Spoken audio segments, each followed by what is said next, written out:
ठीक है, आज हम इसका तीसरा लेक्चर पढ़ रहे हैं जो कि मेनली लिवर से रिलेटेड है। और लिवर में हमें मेनली इस चैप्टर में ये बात पढ़नी है कि लिवर के फंक्शंस क्या हैं, लिवर क्या रोल प्ले कर रहा है with respect to regulation, body regulations. ठीक है, तो एक एक करके हम इसके फैक्टर्स को डिस्कस करते हैं। तो अच्छा देखिए, यहाँ पे लिखा हुआ है it takes part in the excretion of harmful nitrogenous waste. ये बात हम क्लास में भी डिस्कस कर चुके थे कि लिवर रिस्पॉन्सिबल है नाइट्रोजनस वेस्ट के रिमूवल के लिए। ठीक है, और साथ में किसे रिमूव करते हैं, बाइल पिगमेंट्स को। नाइट्रोजनस वेस्ट हमारी बॉडी में उतना ही ज़्यादा बनता है जितना ज़्यादा हम प्रोटीन डाइट लेते हैं। ठीक है, क्योंकि प्रोटीन का बेसिक स्ट्रक्चर अमीनो एसिड है, और अमीनो एसिड के स्ट्रक्चर के अंदर नाइट्रोजन प्रेजेंट होता है NH2 की फॉर्म में, ये आपको भी पता है। उसके अलावा बाइल क्या है, जितना ज़्यादा आपके पास ब्लड ब्रेक होगा, आपको पता है ब्लड 120 डेज के बाद ब्रेक हो जाता है, और 120 डेज के बाद जब ब्लड ब्रेक होता है तो वहाँ पे एक बाइल पिगमेंट बनता है। अभी हम इसका पूरा मेटाबॉलिज्म कोशिश करेंगे डिस्कस करने की। तो फिलहाल आपने यहाँ पे दो बातें याद रखनी है, एक लिवर एक्सक्रीशन करवाता है, रिमूव करता है किसको, नाइट्रोजनस वेस्ट को, एक चीज़। और सेकेंड, ये बाइल को रिमूव करता है। अब एक एक करके हम इसके फंक्शन और मज़ीद डिस्कस कर लेते हैं डिटेल के अंदर। ठीक है, देखिए लिवर एक होम्योस्टेटिक ऑर्गन है। होम्योस्टेटिक ऑर्गन एक ऐसा ऑर्गन होता है जो कि इंटरनल बॉडी की मेंटेनेंस कर रहा है। ठीक है, अब वो इंटरनल बॉडी की मेंटेनेंस कैसे कर रहा है, मुझे टाइम इसलिए लग रहा है थोड़ा सा, मैं साथ साथ आपको अलाउ भी कर रहा हूँ, इसलिए मैं बार बार रुक जाता हूँ। ठीक है, अब होम्योस्टेटिक ऑर्गन का मतलब समझ आ गया। होम्योस्टेटिक ऑर्गन का मतलब है एक ऐसा ऑर्गन जो कि रेगुलेशन कर रहा है, बॉडी की मेंटेनेंस कर रहा है। तो लिवर भी मेंटेनेंस कर रहा है बहुत सारी चीज़ों की। अच्छा, अब एक एक करके हम मेंटेनेंस देख लेते हैं। एक इसका मेजर कॉन्सिक्वेंस है कि ये वाइटामिन को बनाता तो नहीं है, वाइटामिन हमारी बॉडी में बनते ही नहीं है, ये वाइटामिन को स्टोर करता है।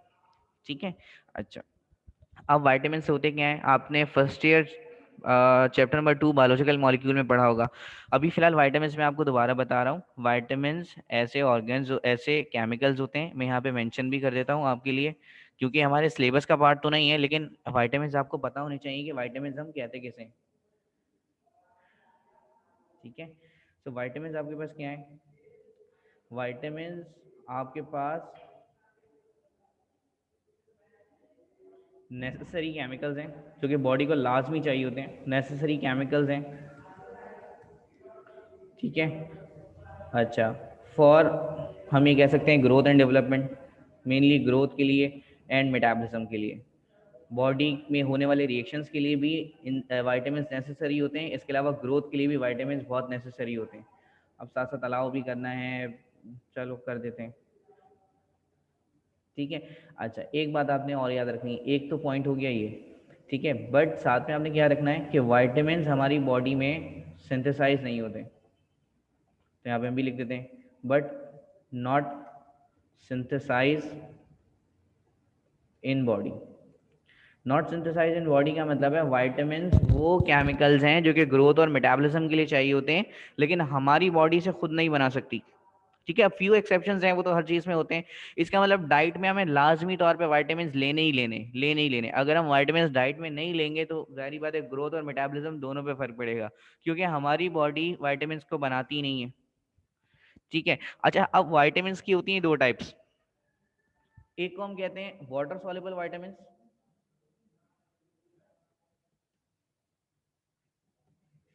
वाटर सॉल्युबल वाइटामिन की एग्जांपल्स हैं हमारे पास विटामिन बी एंड सी।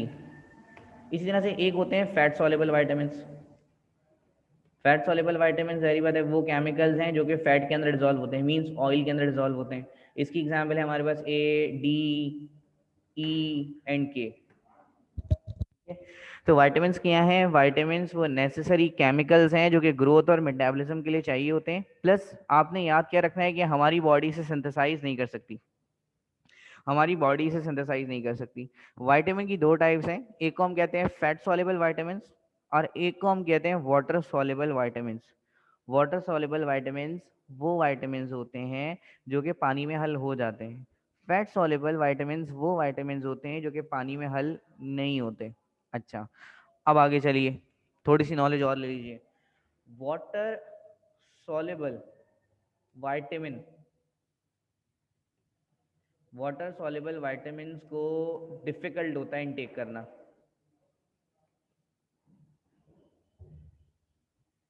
ठीक है, जो आपके पास वाइटामिन वाटर सॉल्युबल वाइटामिन होते हैं वो हम डाइट के अंदर मुश्किल से ले पाते हैं। उसकी वजह मैं आपको बताऊं, जब आप वेजिटेबल्स को वॉश करते हैं ना, क्योंकि आप वॉश कर रहे हैं, ऊपर से पानी गिर रहा है, वाइटामिन भी किस में डिजोल्व होता है, पानी में, जहरी बात है वो वॉश आउट होकर निकल जाएगा। तो एक वाटर सॉल्युबल वाइटामिन को इनटेक करना डाइट के अंदर बहुत मुश्किल होता है। वेजिटेबल्स को हम धोते हैं, धोते तो हैं, जाहिर बात है, फ्रूट्स को भी हम धोते हैं, तो बहुत सारा वाइटामिन हमारे पास जब ही लॉस हो जाता है। ठीक है, और दूसरी बात बेटा, अब इसमें मैं कैसे लिखूं, मैं आपको स्क्रीनशॉट दे दूंगा तो उसमें से ले लेना। अब वाटर सॉल्युबल वाइटामिन बहुत मुश्किल है लेना, क्योंकि जब आप किसी भी चीज़ को वॉश करते हैं, पानी से करते हैं, जब आप उसे पानी से वॉश करेंगे तो सारा का सारा वाइटामिन जो है वो पानी में बह के निकल जाएगा। एक चीज़ ये हो गई। दूसरी बात, water soluble vitamin heat sensitive होते हैं। इसका मतलब अगर आप सब्जियों को पका रहे हैं या उनको हीट कर रहे हैं ना, तो उसमें से सारा का सारा वाइटामिन तो लॉस हो जाता है। तो वाटर सॉल्युबल वाइटामिन को लेना बहुत मुश्किल होता है, क्योंकि वो बहुत ज़्यादा वॉश आउट हो रहा होता है। अच्छा, अब आगे चलते हैं, थोड़ी सी इंफॉर्मेशन आप और ले लीजिए। ओवरडोज, फॉर एग्जाम्पल एक वाइटामिन मैंने ज्यादा ले लिया, overdose of water soluble vitamin. अगर मैंने वाटर सॉल्युबल वाइटामिन बॉडी के अंदर ज्यादा कैरी कर लिया, ठीक है, तो नॉट सो मच हार्मफुल, बहुत ज्यादा हार्मफुल नहीं है। क्यों? देखो, आपको पता है ये विटामिन जो है वो वाटर सॉल्युबल है। अगर ये विटामिन वाटर सॉल्युबल है तो जाहिर बात है आपकी किडनी से आराम से फिल्टर हो जाएगा। अगर ये विटामिन वाटर सॉल्युबल है तो आपकी किडनी से आराम से सॉल्युबल हो जाएगा। जब आपकी किडनी में आराम से फिल्टर हो जाएगा, यूरिन में डिसॉल्व हो जाएगा, तो जाहिर बात है यूरिन के जरिए पास हो जाएगा। आई बात समझ में? देखो, मैंने आपको बताया कि अगर वाटर सॉल्युबल विटामिन है ना, तो हमारी बॉडी में जो किडनी है उसे फिल्टर कर लेगी। वाटर सॉल्युबल सारी चीज़ों को फिल्टर कर लेती है। वाटर सॉल्युबल विटामिन को फिल्टर करेगी, यूरिन में भेजेगी, यूरिन में वो डिसॉल्व हो जाएगा, क्योंकि यूरिन में वाटर होता है, और डिसॉल्व होने के बाद वो बॉडी से बाहर चला जाएगा। लेकिन अगर फैट सॉल्युबल विटामिन होता, फैट सॉल्युबल विटामिन को बहुत मुश्किल है, अगर ओवरडोज हो गई तो फिर वो टॉक्सिसिटी कॉज बहुत ज़्यादा करता है। तो अगर विटामिन बी या विटामिन सी थोड़ी सी ओवरडोज भी हो जाती है तो इतना हार्मफुल नहीं है। अब जाहिर बात है बहुत ज़्यादा विटामिन आ जाएगा बॉडी के अंदर, तब तो वो नुकसानदेही है। ठीक है, तो विटामिन ऐसे केमिकल्स हैं जो कि हमें ग्रोथ मेटाबॉलिज्म के लिए चाहिए, हमारी बॉडी उसे सिंथेसाइज नहीं करती। हम डाइट में इसे बहुत कम क्वांटिटी में ले रहे होते हैं। दो टाइप्स हैं, वाटर सॉल्युबल और फैट सॉल्युबल। ठीक है, वाटर सॉल्युबल को डाइट में लेना बहुत मुश्किल होता है, क्योंकि जब आप सब्जियों को धोते हैं या उसे गर्म करते हैं तो वो विटामिन लॉस हो जाता है। अगर वाटर सॉल्युबल विटामिन की ओवरडोज हो गई तो इतना मसला नहीं है। क्यों? क्योंकि आपके यूरिन के अंदर वाटर सॉल्युबल विटामिन डिसॉल्व हो जाता है और यूरिन के थ्रू बॉडी से बाहर चला जाता है, जबकि फैट सॉल्युबल विटामिन ऐसा नहीं करता। तो ये तो था सिंपल सा विटामिन का इंट्रोडक्शन। अच्छा, अब इसके साथ भी कुछ मसले हैं, उन्हें भी देख लीजिए।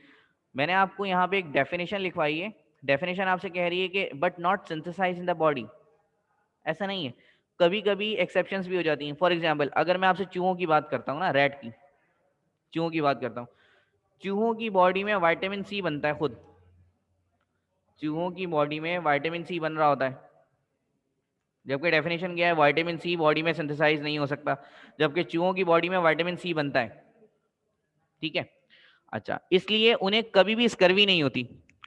याद रखिएगा, विटामिन सी का काम होता है सीमेंटिंग करना। अब मुझे तो नहीं लग रहा आपने कुछ याद है, आपको जो जो आपने फर्स्ट ईयर में पढ़ा है, मैं यहाँ पे रिपीट कर देता हूँ थोड़ा सा और।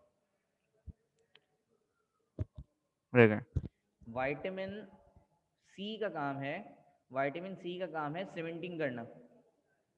ठीक है, जोड़ देना चीजों को। अब खुद सोचो, अगर बॉडी के अंदर विटामिन सी नहीं होगा, साथ साथ आपकी चैट्स में ये सर हमारी बॉडी में विटामिन डी बनता है, बिल्कुल बनता है, आ रहा हूँ हसन उस पर, आ रहा हूँ बेटा आ रहा हूँ, विटामिन के भी आएंगे, अभी सी पे हूँ ना, आने दो। तो इसका काम है सीमेंटिंग करना। फॉर एग्जाम्पल, अगर विटामिन सी की डेफिशिएंसी हो गई,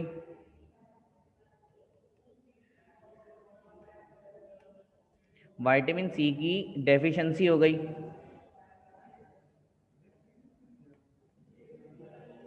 अगर विटामिन सी की डेफिशिएंसी होगी तो जहरी बात है नो सीमेंटिंग, हमारी बॉडी में कोई सीमेंटिंग नहीं होगी क्योंकि विटामिन सी नहीं है, तो अब सीमेंटिंग करने वाला कोई नहीं है। आई बात समझ में? फॉर एग्जाम्पल गम्स की नहीं हो रही सीमेंटिंग, मतलब मसूड़े आपस में जुड़ नहीं रहे। जब मसूड़े आपस में जुड़ेंगे नहीं तो क्या होगा, मसूड़ों में से ब्लड लीक होने शुरू हो जाएगा। हम क्या लिख सकते हैं यहाँ पे, bleeding, bleeding of gums.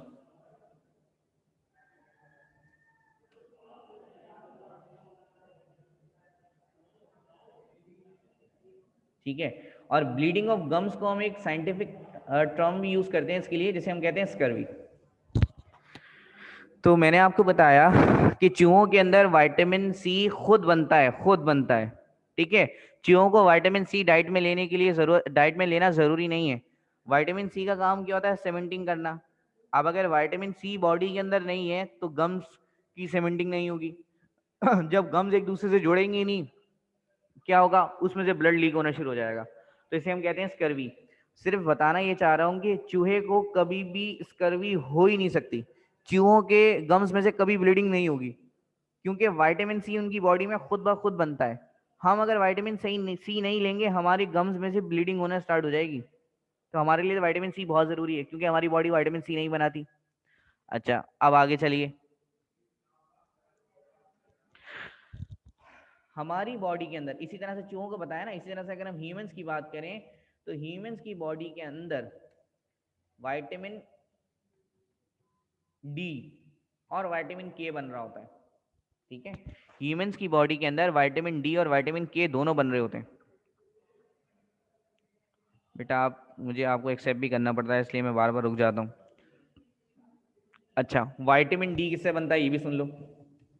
Vitamin D जो बनता है वो बनता है कोलेस्ट्रॉल से। अब उसकी पूरी साइकिल है, सेकेंड ईयर केमिस्ट्री के अंदर भी है, कोलेस्ट्रॉल से बना रहे होते हैं हम। ठीक है, तो यहाँ पे लिख देते हैं मैन्युफैक्चरिंग फ्रॉम कोलेस्ट्रॉल। तो ये कुछ इंपॉर्टेंट इन्फॉर्मेशन थी जो मैंने सोचा आपको दे दूं। इसी तरह से जो विटामिन के है ना आपके पास, विटामिन के बनता है बैक्टीरिया से।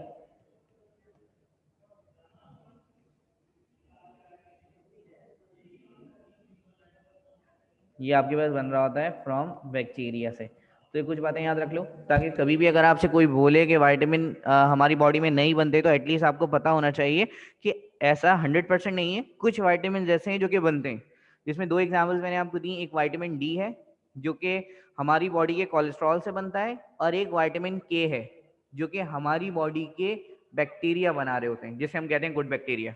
तो आज एक काम तो आपको और पता लग गया कि गुड बैक्टीरिया का काम क्या है। ठीक है, हमारी बॉडी में बैक्टीरिया क्या काम कर रहे होते हैं। तो एक काम उनका ये है कि वो विटामिन के को सिंथेसाइज कर रहे होते हैं। अब विटामिन हमारा टॉपिक नहीं है, अगर हमारा टॉपिक होता तो हम इसकी मजीद ऐसी की तैसी कर देते। बस सिर्फ आपको पता होना चाहिए था कि विटामिन होते क्या है, इसलिए मैंने आपको थोड़ा बहुत बता दिया। अगर आपको स्क्रीनशॉट लेना है इसका तो आप स्क्रीनशॉट ले लीजिए, फिर मैं इसे क्लियर कर रहा हूँ।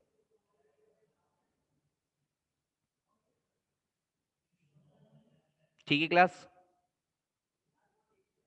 ठीक है, मैं क्लियर कर देता हूँ इसे।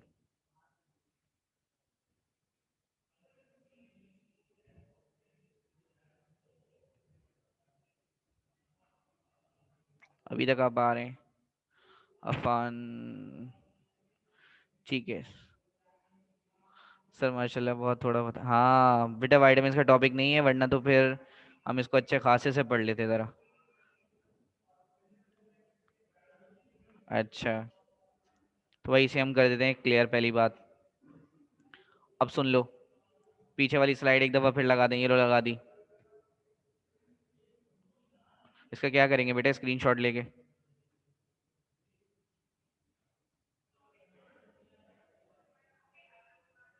बेटा गम्स मसूड़ों को कहते हैं।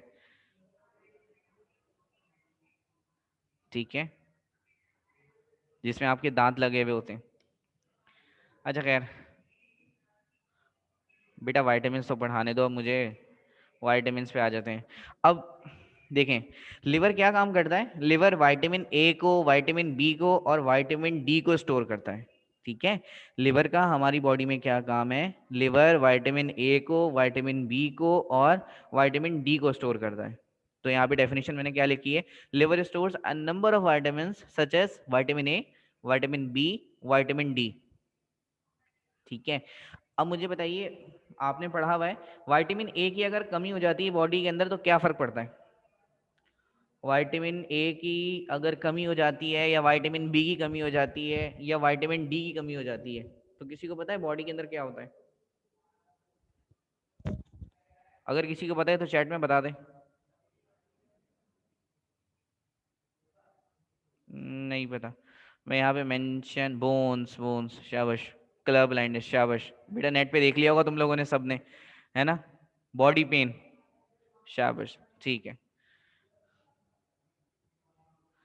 ठीक है, टीथ वीक्स हो जाते हैं, शाबाश। आइज प्रॉब्लम आ जाती है, सही है, शाबाश।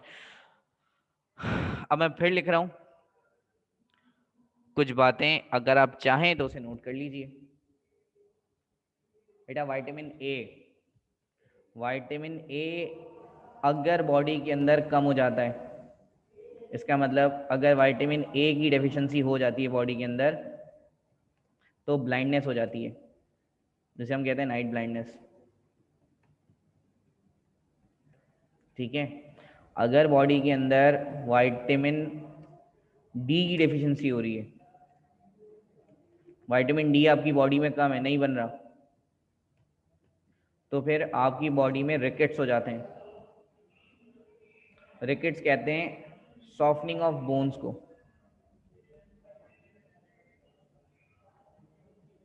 ठीक है, इसी तरह से विटामिन डी पे आ जाइए, बी पे। अगर हम, अच्छा, बी की ना बहुत सारी टाइप्स हैं, बी की बहुत सारी टाइप्स हैं।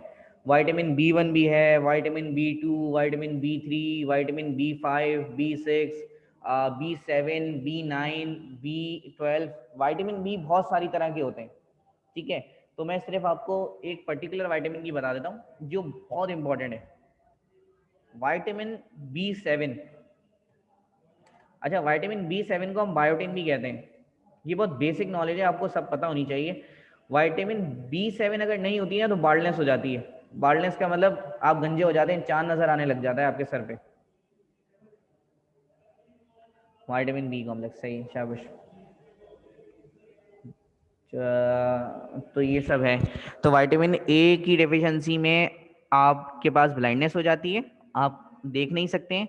विटामिन डी में आपकी बोन्स जो है ना वो सॉफ्ट हो जाती हैं और आप वो बोन्स ना मुड़ने लगती हैं। अगर हम खड़े भी होंगे ना तो मेरी बोन्स मुड़ जाएंगी पाँव की। और विटामिन बी की डेफिशिएंसी तो बहुत सारी तरह की होती है, जिनमें से एक मैंने आपको बताई है, सिर्फ एक, जिसे हम किसका नाम दे रहे हैं? बायोटिन का नाम दे रहे हैं। तो अगर ये आपको स्क्रीनशॉट लेना है तो ले लीजिए, उसके बाद मैं इसे क्लियर कर रहा हूँ। ठीक है, और उसके बाद मैं आपको दिखा देता हूं कि ये देख लीजिए बोन्स। ये बोन्स को जिस तरह से ना टेढ़ी हो जाती हैं बेटा, नाइट ब्लाइंडनेस ये का मतलब ये है कि रात में कम नजर आता है, और बहुत हमें तो कुछ ना कुछ नजर आता है ना। अगर हल्का फुल्का भी अंधेरा होगा, मतलब शाम के टाइम पे इनको नजर आना बंद हो जाता है, दैट इज नाइट ब्लाइंडनेस। तो बोन्स कुछ ऐसी हो जाती हैं, स्टाइलिश, इस तरह की स्टाइलिश बोन्स को, इस तरह की स्टाइलिश बोन्स को हम कहते हैं रिकेट्स। अच्छा, अब इसी तरह से ये देखें, ये मैं खसूसी आपके लिए ढूंढ के लाया हूँ। नाइट ब्लाइंडनेस में होता ही है कि आईज बिल्कुल इस तरह की होने लग जाती हैं, जिसकी वजह से आपको हल्का सा भी अंधेरा होता है ना तो आपको नजर नहीं आता। इसका मतलब ये समझ लीजिए कि मगरिब के बाद आपको नजर आना बंद हो जाएगा और आप ऐसे डरावने हो जाएंगे, बिल्कुल, ट्रस्ट मी। अच्छा, ये विटामिन ए की डेफिशिएंसी से था। और ये तो हमारा कॉमन प्रॉब्लम है लड़कों का, बायोटिन की डेफिशिएंसी।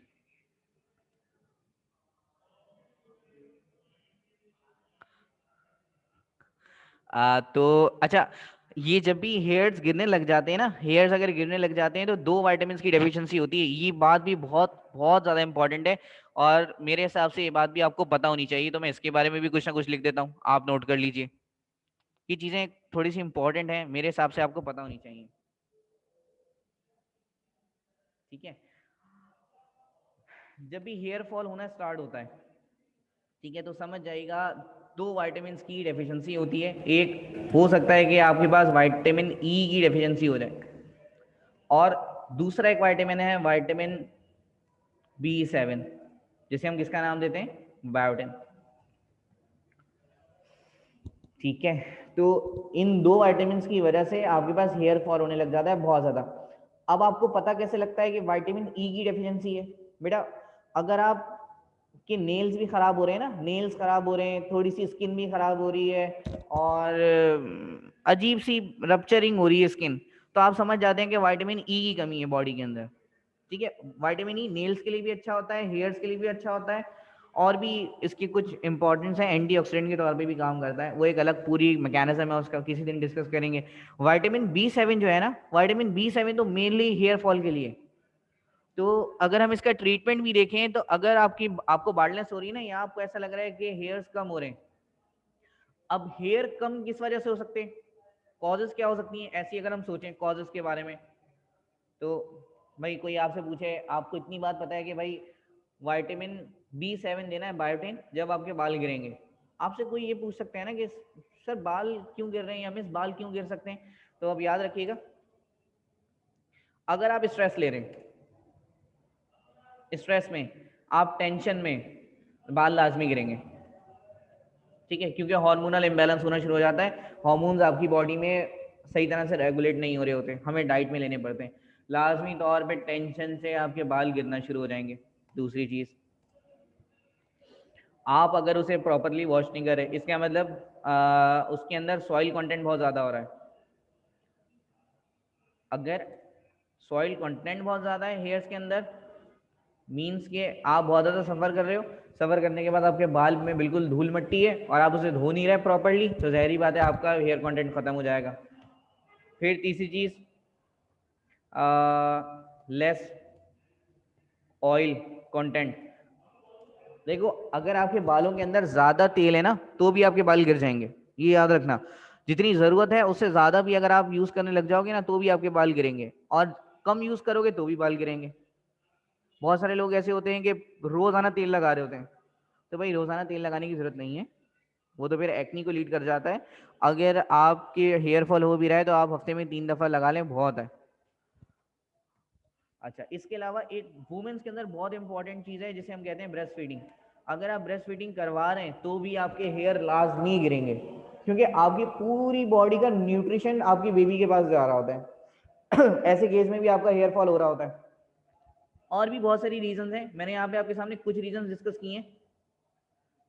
जो नहीं लगाता तो उनके तो नहीं गिरते बेटा, ये डिपेंड करता है ना कि, देखो पांचवी चीज भी लिखो फिर, ये डिपेंड करता है आपके जीन्स के ऊपर, आपकी जेनेटिक्स के ऊपर। अगर फॉर एग्जांपल भाई मेरे पापा के, मेरे जो बाप हैं, मेरा जो बाप है भाई उसके बाल कम है, ठीक है, वो गंजा था जस्ट सपोज, तो जहरी बात है मेरे अंदर भी हेयर का करेक्टर इतना अच्छा नहीं आएगा, मेरे भी चांसेस हैं कि मेरे बाल गिर जाएंगे, तो मुझे अपने बालों की केयर करनी है। अब किसी के जीन्स बहुत अच्छे हैं, किसी के बालों के जीन्स बहुत अच्छे हैं, तो वो नहीं भी यूज करेगा तो उसके बाल घने ही रहते हैं। अब वो डिपेंड करता है उसके फादर